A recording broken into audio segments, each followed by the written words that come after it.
time like this. Don't answer it, Emily. Oh, I must. Let me go, please. Not until you give me another kiss. All right. Here it is. There.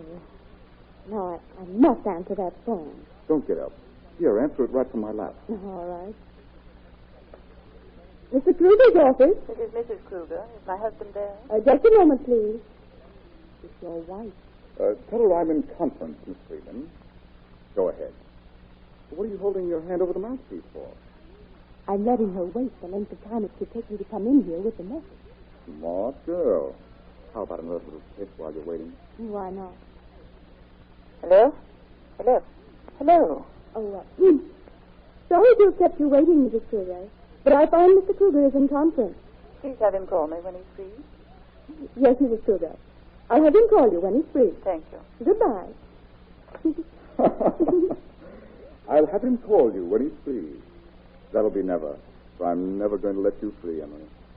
If anybody ever tells your wife about us, she'll be free from you. You don't think I'll tell her? Yeah, you can be sure I won't tell her.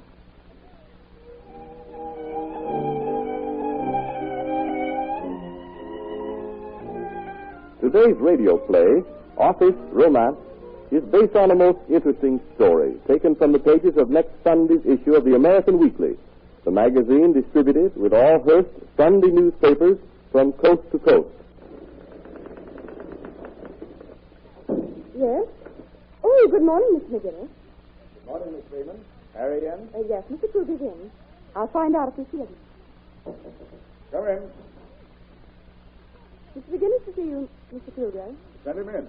You may go right in, Mr. McGinnis. Thanks, Miss Freeman. Hello, Harry. Well, Jack, old boy, how's tricks? So. Sit down. Here, have a smoke. Thanks. Well, what's on your mind, Jack? Plenty. I'm in a jam, Harry. Money? No, my wife. Say, that's too bad.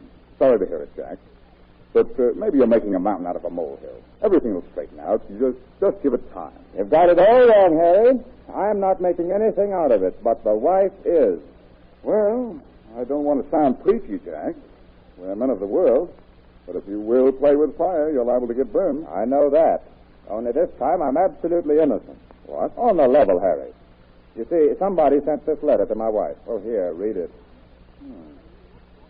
A friend who wishes you well warns you that your husband is in love with his typist and is plotting to bring about a divorce. Act upon this warning. I'd hate to have my wife get one of these. Who sent it? I don't know. That's just the trouble. It may have been sent as a practical joke. If so, it's a darn poor one. I'll say. My wife hit the roof when she got that letter, and she hasn't come down yet. I can understand that. Perfume newspaper.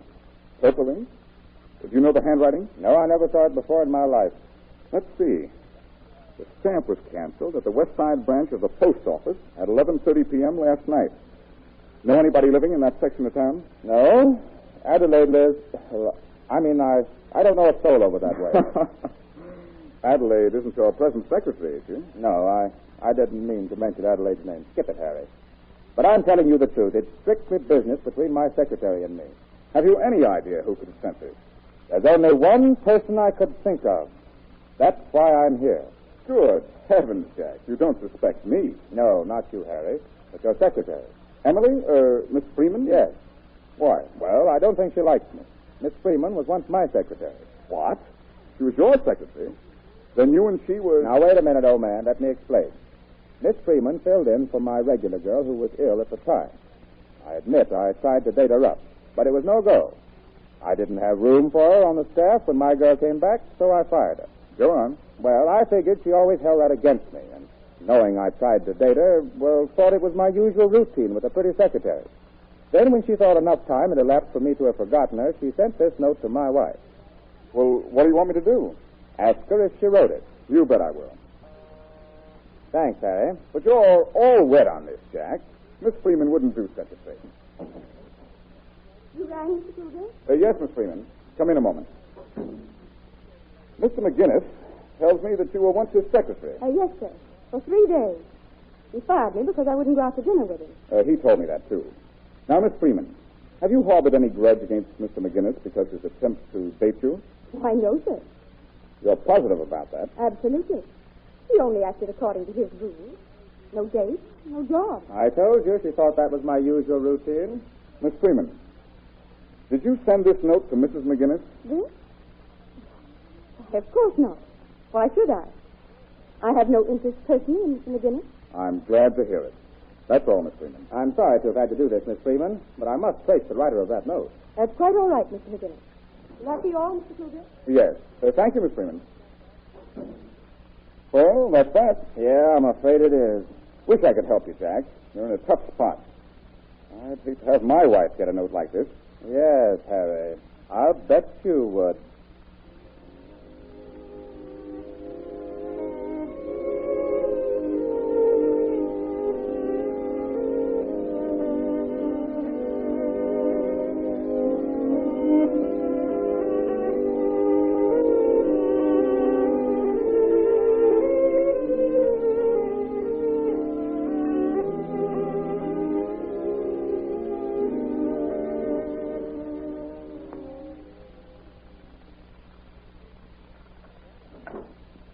Harry? Yes, dear. Hey, Olive, the funniest thing happened at the office yesterday. Jack McGinnis came over I've to been waiting for you, Harry. Oh, sorry I couldn't get home to dinner, Olive. Got tied up at the office With your secretary? with my... What are you talking about, Olive? So that's what all those conferences were about. Every time I called, a secretary of yours said you were in conference. I might have known it was with her. Now listen to reason, Olive. How do you expect me to get any work done if I have to stop and answer the telephone every time it She rings? said she'd have you call me when you were free. Well, I've been pretty busy today. How long has this been going on, Harry? What's been going on? This office romance. What office romance? I don't know what you're driving at, Olive. Maybe this letter will be more explicit. Listen to this. A friend who wishes you well warns you that your husband is in love with his typist, who is plotting to bring about a divorce. Act upon this warning. Holy... Yes, I guess that does surprise you. You thought I'd never find out about it, didn't you? You're jumping to conclusions, Olive. I can explain everything. No doubt. You probably had your explanation ready for months, just waiting until something like this happened. No, I haven't, Olive. I never Will thought... I find out? Well, I have. Wait, sweetheart. You don't understand. Now listen to me. I'll listen to you on the witness stand. Olive, don't do anything foolish. I know all about that letter. You know all about it. Yes. Now, let me take a look at it.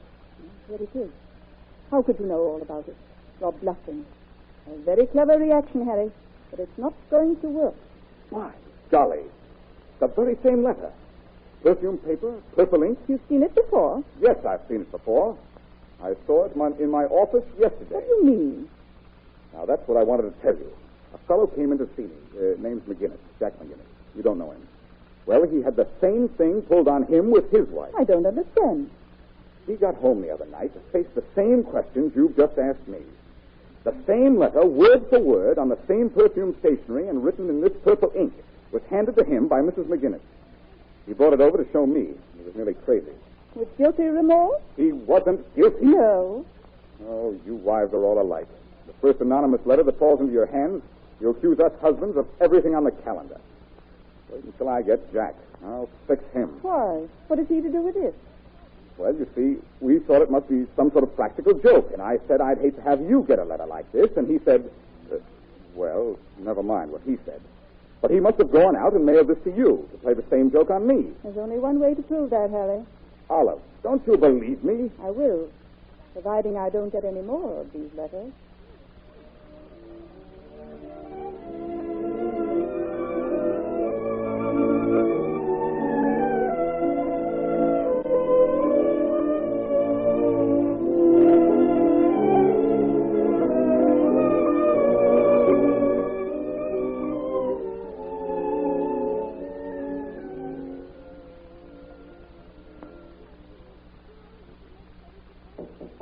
Come in. McGinnis is in, Mr. Kruger. I want to see Mr. McGinnis. They come right in, sir. Hey, Harry, I found out who's been I've been trying to reach you at your office all morning. Well, now, that's funny. I've been trying to get You won't think it's funny when I get through with you. Well, what's the matter? You're a great pal, you are. Well, what? What do you mean by sending this darn note of yours to my wife? Now, wait a minute. I didn't send that note to your wife. Quit lying. You suppose I didn't recognize it? I tell you, it isn't the note my wife got. I suppose there's another, just like it. Yes, 2 of them, in fact. And here they are. What?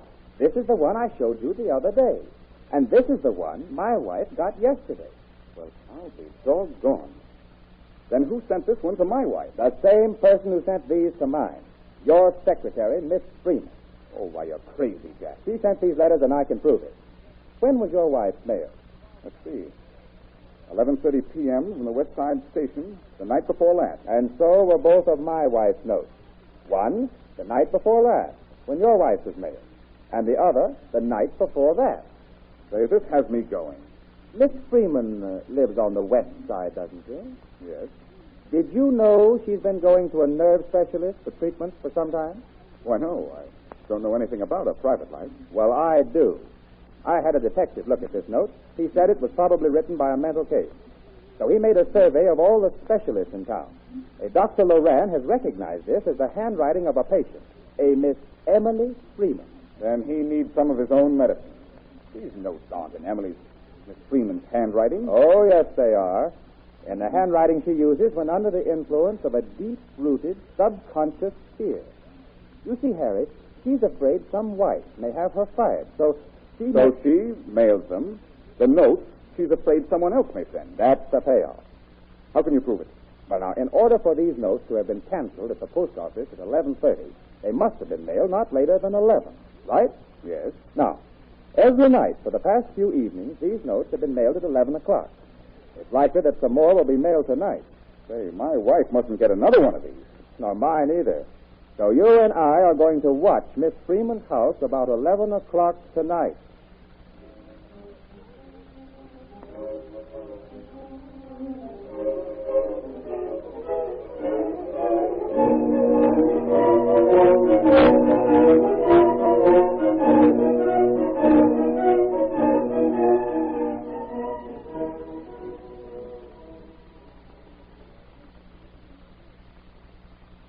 Well, it's about 1 minute to 11, Jack. Yeah. He's been hanging around his mailbox all evening, and we haven't seen any sign of that secretary of mine. No. I guess we were barking up the wrong tree, Harry. But I would have bet my shirt on what the doc told me. What did he tell you? Well, he said, oh, Harry. Yes? Look, Where? at Miss Freeman's house. What's the matter? The door is opening. So it is. She's coming out in her nightdress. Quiet now, Harry. Don't speak to her. Let's see what she does.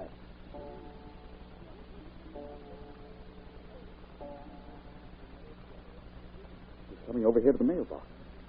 Let's get back in the doorway so she won't see us. She won't see her. She's asleep. What? That's what the doc told me. She's a sleepwalker. While in a trance, she wrote those letters and mailed them. See?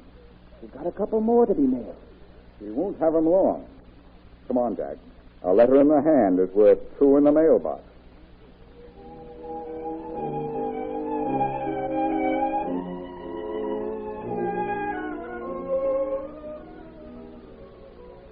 The radio drama to which you have just listened was suggested by one of the many interesting stories which appear in the American Weekly, the magazine which will come to you with your Hearst newspaper next Sunday. This is Wentworth announcing. At this time, I wish to introduce your own station announcer, who has a message of interest for you.